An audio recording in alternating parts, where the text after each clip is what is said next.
Hello सांग मैंने मु दीप्ति मु नोएडा एक्सटेंशन चलाऊँ निजर क्लाउड किचन। आज क्लाउड किचन ऑर्डर चली 2 प्लेट आलू चप 1 प्लेट घुगुनीर ऑर्डर रेडी कली कस्टमर पाखक पहुँचेदेली।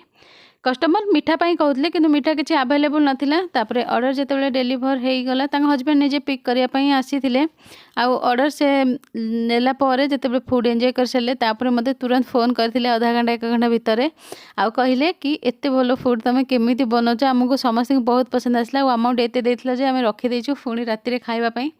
तापर से कहले कि जिते बड़े नेक्स्ट टाइम छेनापोड़ी किसी बनइब तेबे मोपाई कंपलसरी गोटे अमाउंट रखी कई कई व्यूअर क्वेश्चन करुछंती कि आपण एते सब काम केमिति करुछंती पर्सनल लाइफ केमिति मेंटेन करुछंती। तो सब किछि हे जाए देखंतु मो पर्सनल लाइफ मेंटेन करुछि। एठी गोटे कीर्तन चलीछि एपटे एमिति लेडीज मानकर कीर्तन होय सेठी भी मु आसी अटेंड करुछि से सेम डे रे निजे कले आपण माने निजे बुझी जिवे कि केमिति सब